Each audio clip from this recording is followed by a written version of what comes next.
Delhi police क्या कर रही है, क्योंकि chief justice of India Delhi में रहते हैं। दिल्ली पुलिस कमिश्नर को शर्म आनी चाहिए। ऐसे लोग जो इस तरह की टिप्पणियां करते हैं उनको खींच के जेल में डालना चाहिए, तिहाड़ में डालना चाहिए और सख्त से सख्त कानूनी कार्रवाई करनी। हालत यह है कि नेपाल में नेशनल मीडिया के लोग, छोटे से नेपाल में दे पटापट पिटाई हो रही है उनकी, और ये लोग यहाँ मोदी जी को विश्व गुरु बनाते घूम रहे हैं। पहले के चीफ जस्टिस ऑफ इंडिया को निशिकांत दुबे ने कहा कि वो दंगे भड़काना चाहते हैं। उससे पहले के 4-5 जजेस के लिए किरण रिजिजू ने कहा कि ये लोग दूसरी मानसिकता के, गलत मानसिकता के लोग हैं। तो ये लगातार जुडिशरी को जिस तरह से अटैक, गृह युद्ध तक की बातें कही गई कि आरक्षण से गृह युद्ध हो जाएगा वगैरह वगैरह। तो ये सारा जो प्रकरण है, मैं इसको पूरी तरह से आरएसएस और बीजेपी की सरकार की छत्र छाया में खेला गया पूरा खेल मानता हूँ। अच्छा। लेकिन है तो चीफ जस्टिस ऑफ इंडिया वो, टॉप मोस्ट पोस्ट है जुडिशरी की। अगर उनके ऊपर भी जूता फेंकने की कोई हिम्मत कर रहा है तो कहीं ना कहीं सरकार का सपोर्ट है इस तरह की चीज़ों के लिए। जो उनके कैडर हैं, आरएसएस के लोग हैं, जो जगह जगह उन्होंने फिट कर दिए हैं, उनको किस लेवल तक ब्रेन वॉश उन्होंने किया हुआ है कि आप एक चीफ जस्टिस ऑफ इंडिया के ऊपर भी अटैक करने से नहीं डर रहे हैं। साथियों नमस्कार। सीजेआई साहब के साथ जो कुछ हुआ है वो देश भर में बड़े सवालों को जन्म दे रहा है। एक सवाल ये है कि क्या सवर्ण समाज में दलित समाज के लिए कुछ कड़वाहट है? क्या दलित समाज अब सवर्ण समाज के खिलाफ हो गया है? इन्हीं तमाम सवालों को लेकर हम आज आए हैं कांग्रेस प्रवक्ता आलोक शर्मा जी के पास। आलोक जी, आप भी सवर्ण समाज से आते हैं, हम भी हैं, जन्म से हमारा कोई जो है इसमें लेना देना है नहीं। जो सीजेआई साहब के साथ हुआ वो सीधे तौर पे एक जातिगत घटना की तरह भी देखा जा रहा है, क्योंकि दूसरे दलित जज जो है सीजेआई बने हैं। जूता उछाला गया।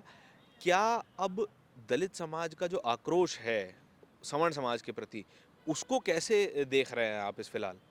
देखिए, जहाँ तक बात जूता फेंकने की है तो ये प्योरली एक आरएसएस की मानसिकता है। इसको आप स्वर्ण समाज से जोड़कर ना देखें, आरएसएस की मानसिकता है।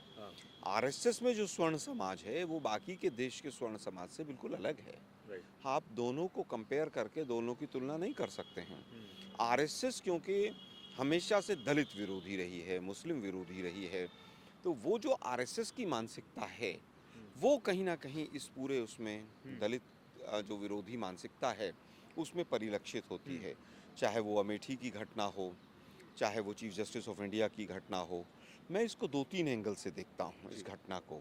एक सबसे पहला एंगल तो यही है कि बीजेपी और आरएसएस ने किस तरह से लोगों का, खास तौर पर जो उनके अंधभक्त हैं, जो उनके कैडर हैं, आरएसएस के लोग हैं, जो जगह जगह उन्होंने फिट कर दिए हैं, उनको किस लेवल तक ब्रेन वॉश उन्होंने किया हुआ है कि आप एक चीफ जस्टिस ऑफ इंडिया के ऊपर भी अटैक करने से नहीं डर रहे हैं।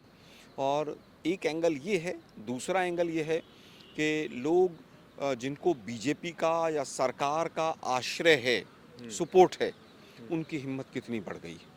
मतलब चीफ जस्टिस ऑफ इंडिया वो किसी भी जाति से होते, लेकिन हैं तो चीफ जस्टिस ऑफ इंडिया वो, टॉप मोस्ट पोस्ट है जुडिशरी की। अगर उनके ऊपर भी जूता फेंकने की कोई हिम्मत कर रहा है तो कहीं ना कहीं सरकार का सपोर्ट है इस तरह की चीज़ों के लिए। और उसका परिचय इस बात से मिलता है कि इस घटना के लगभग 7-8 घंटे बाद तक मोदी जी का कोई रिएक्शन नहीं था। जब सोनिया जी ने अपना पत्र लिखा, खुला पत्र, उसके बाद मोदी जी का रिएक्शन आया है। मैंने बात की, मैंने ये किया, मैंने वो किया। जबकि 7-8 घंटे का समय, मोदी जी तो कहीं कुछ हो जाता है, छोटी सी भी घटना होती है विदेशों में भी तो तुरंत ट्वीट आ जाता है। लेकिन चीफ जस्टिस ऑफ इंडिया पे इतनी बड़ी घटना हुई। पहले के चीफ जस्टिस ऑफ इंडिया को निशिकांत दुबे ने कहा कि वो दंगे भड़काना चाहते हैं। उससे पहले के 4-5 जजेस के लिए किरण रिजिजू ने कहा कि ये लोग दूसरी मानसिकता के, गलत मानसिकता के लोग हैं। तो लगातार जुडिशरी को जिस तरह से अटैक, गृह युद्ध तक की बातें कही गई कि आरक्षण से गृह युद्ध हो जाएगा वगैरह वगैरह। तो ये सारा जो प्रकरण है, मैं इसको पूरी तरह से आरएसएस और बीजेपी की सरकार की छत्र छाया में खेला गया पूरा खेल मानता हूँ। अच्छा, ये जो अटैक है उसको ये जो कहा जा रहा है कि अब एक दलित व्यक्ति को आप बर्दाश्त नहीं कर पा रहे हो कि वो टॉप मोस्ट पोजीशन पे पहुंच गए। 3 सबसे ऊंची कुर्सियों में से एक पे एक दलित बैठे हैं, एक आदिवासी बैठे हैं, और जो मोदी जी हैं वो खुद को ओबीसी तो बताते हैं। ये लोगों को बर्दाश्त नहीं हो पा रहा है अब ये। नहीं, मैं समझता हूँ कि देखिए पहले भी दलित राष्ट्रपति भी बने हैं हाँ, और पहले भी चीफ जस्टिस ऑफ इंडिया में भी राइट। अदर कास्ट के लोग आए हैं, मंत्री भी बने हैं, हुँ, स्पीकर भी बने हैं, सभी समुदायों से सब लोग बने हैं। हुँ, कुछ समय से जब से मोदी जी की सरकार आई है, उनको जाति और धर्म के अलावा कुछ दिखता नहीं। हुँ, मैं समझता हूँ कि टॉप मोस्ट पोजीशंस पे जो भी लोग आए हैं, वो काबिल हैं, हाँ, इसलिए आए हैं। वो एक अलग बात है कि बीजेपी ने कुछ डमी लोगों को बैठाया और राइट। मुझे कहते हुए कोई गुरेज नहीं है। जैसे रामनाथ कोविंद जी थे, उन्होंने दलितों के लिए कोई काम नहीं किया। हुँ, 5 साल का टेन्योर उनका पूरी तरह से एक डमी टेन्योर माना गया। हुँ, सभी लोग इस बात को कह रहे हैं।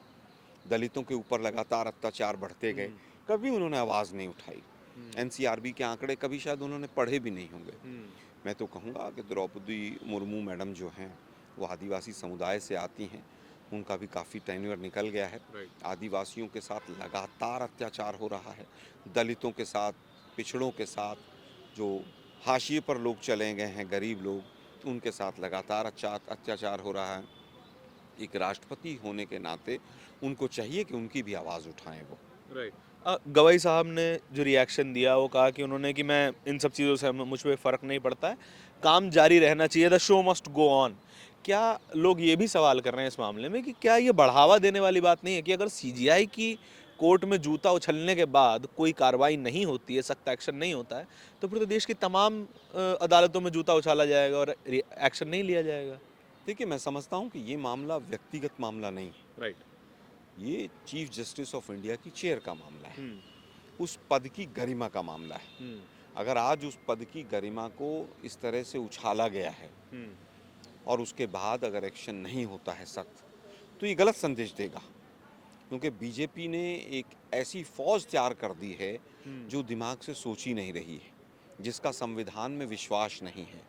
अगर इस तरह के लोग बाकी कोर्ट्स में, बाकी पदों पर, बाकी ऑफिसेज में भी इस तरह की घटनाएं होती हैं, तो ये दुखद होगा हुँ। और भारतीय लोकतंत्र में के लिए ये एक अलार्मिंग पॉइंट है। लेकिन आज की सिचुएशन में मौजूदा सिचुएशन में एक नज़ीर तो पेश किया जाना चाहिए था कि हम इस मैं तरह की बदतमीज़ी नहीं सहन करेगा कोई मैं भी। पर्सनली आप अपने लेवल पे आपकी बात से पूरी तरह सहमत हूँ हाँ, कि ऐसे व्यक्ति को जेल में डालना चाहिए था। बार काउंसिल ऑफ इंडिया ने तुरंत एक्शन भी लिया कि जी। उसको वहाँ से डीबार किया। लेकिन चीफ जस्टिस ऑफ इंडिया साहब को भी, क्योंकि ये उनका व्यक्तिगत मामला नहीं, हुँ। आप वो चेयर की रक्षा कर रहे हैं। शेर की रक्षा कर रहे हैं आप, हाँ, तो उनको सख्त से सख्त कार्रवाई करवानी चाहिए थी। हुँ, ये मेरा व्यक्तिगत अपना निजी मेरा मत है। राइट। और जिस तरह से तमाम मीडिया के साथियों ने और बहुत से लोगों ने जिस तरह की बातें की, हुँ, उसको जस्टिफाई किया। कुछ एफआईआर्स हुई हैं, सुना है कर्नाटक में और पंजाब में कुछ एफआईआर्स हुई राइट। हैं, और एफआईआर्स होनी मैं चाहिए। उसी चीज़ पे वापस आना चाह रहा था कि जिस कमेंट ने इस घटना को इंस्टिगेट किया है, जो बताया जा रहा है कि सीजेआई साहब ने ये कह दिया था कि खजुराहो के मंदिर में हुँ, विष्णु जी की मूर्ति को पुनर्स्थापित करने के लिए एक याचिका लगी थी। हुँ। उन्होंने जवाब दिया कि ऐसी याचिकाओं को हम सुनना नहीं चाहते, ये पॉपुलैरिटी गेन करने के लिए, और अगर आपको इतनी ही चिंता है तो विष्णु जी से प्रार्थना कीजिए कि वो मूर्ति स्वयं बन जाए। देखिए, मैं समझता हूँ कि सभी उच्च पदों पर बैठे लोग हैं जो उनको भी, क्योंकि जिस तरह का सरकार का और अंधभक्तों का माहौल है, बहुत सतर्क रहने की आवश्यकता है। ये हम्म। किसी भी चीज़ को किसी भी दिशा में डाइवर्ट कर सकते हैं। हम्म। मतलब मिसकोट मूवीज़ का मामला आप कह रहे हैं। मूवीज़ हैं, जुडिशरी है, हम्म। तमाम बड़े पदों पर पहले इस तरह की वो कट्टरता नहीं देखने को मिलती थी। मेरा मानना ये है कि इस तरह की एक भीड़ बीजेपी ने तैयार कर दी है, जिनको धर्म से कोई लेना देना नहीं है। उनको केवल जय श्री राम के नारे लगाने हैं और हुड़दंग मचाना है। ऐसी हम्म। भीड़ तैयार कर दी गई है। प्रभु राम के आदर्शों पर बीजेपी न विश्वास करती है, न विश्वास करना चाहती है। हम्म। दुर्भाग्य यही है कि बीजेपी आज जिस तरह से हर चीज़ को जाति और धर्म के एंगल से देखती है, हम्म। यही आरएसएस मॉडल है। आज तमाम संवैधानिक संस्थाएं उनके कब्जे में हैं। लोकतंत्र के चौथे स्तंभ को पूरी तरह से खोखला कर दिया है इन्होंने। वो सुबह से शाम तक मोदी नामा पढ़ते हैं। हालत ये है कि नेपाल में नेशनल मीडिया के लोग, छोटे से नेपाल में, दे पटापट दे पटापट दे पटापट पिटाई हो रही है उनकी, और ये लोग यहाँ मोदी जी को विश्व गुरु बनाते घूम रहे हैं। राइट। भाजपा हाँ। मीडिया वालों की भी नहीं है, हम्म। मीडिया वालों का भी साथ नहीं देगी। नेपाल में इतनी पिटाई हुई बहुत से पत्रकारों की, क्या बीजेपी के किसी लीडर ने आवाज़ उठाई? क्या हमारे एम्बेसडर ने उठाई आवाज़ उठाई? क्या वो जयशंकर प्रसाद जो बोगस मंत्री है, क्या उन्होंने कोई आवाज़ उठाई? नहीं उठाई। तो ये लोग केवल और केवल यूज़ करना जानते हैं। मीडिया के साथियों को ये चीज़ समझनी चाहिए। तो मतलब धर्म के साथ भी ऐसा ही हो रहा है कि वो धर्म का भी इस्तेमाल कर रहे हैं, धार्मिक लोगों का भी इस्तेमाल कर रहे नहीं, पूरी तरह से। बहुत सारे बाबा वाबा जो उनके हैं, हैं। यहाँ पर हैं, उनका पूरा मिसयूज़ होता है। हुँ। महिला सुरक्षा की बात करते हैं और राम रहीम को 20-20, 25-25 बार पैरोल दे देते हैं और जो जेलर पैरोल देता है उसको टिकट भी दे देते हैं चुनाव लड़ने के लिए। तो इनका सब कुछ कथनी और करनी में ज़मीन और आसमान का फ़र्क है और ये बहुत लंबा नहीं चलेगा। अब चीज़ें एक्सपोज़ होनी शुरू हो गई। अच्छा, आखिरी सवाल है कि इस घटना से पहले जो बयान आया गवई साहब का, उसके ऊपर रिएक्शन बहुत आया कि गवई साहब के साथ ये कर देना चाहिए। कुछ खुद को पत्रकार कहने वाले लोग कह रहे हैं कि गवई साहब पे उनकी गाड़ी को घेर लेना चाहिए था, माथा दीवार में मार देना चाहिए था और एआई जनरेटेड वीडियो आती हैं कि उनके मुँह पे जूता मारा जा रहा है। इस तरह की जो चीज़ें हैं, उसको आप कैसे देख रहे हैं कि वो लोग फिर डिफेंड करने लग जाते हैं, पीएम को ये चिट्ठी बहुत लिखने दुखद लगते हैं? है। एक तरफ प्रधानमंत्री अपनी संवेदना व्यक्त कर रहे हैं कि ऐसी घटनाएं नहीं होनी चाहिए राइट। और गृह मंत्रालय 12 फुट गड्ढे में सो रहा है। हुँ, गृह मंत्रालय की तमाम एजेंसियां क्या कर रही हैं? दिल्ली हुँ, पुलिस क्या कर रही है? हुँ। क्योंकि chief justice of India Delhi में रहते हैं। दिल्ली पुलिस कमिश्नर को शर्म आनी चाहिए। ऐसे लोग जो इस तरह की टिप्पणियां करते हैं उनको खींच के जेल में डालना चाहिए, तिहाड़ में डालना चाहिए और सख्त से सख्त कानूनी कार्रवाई करनी चाहिए। बहुत शुक्रिया। कैमरे के पीछे मेरे साथी तौहीद के साथ मैं धारण, बहुत बहुत शुक्रिया।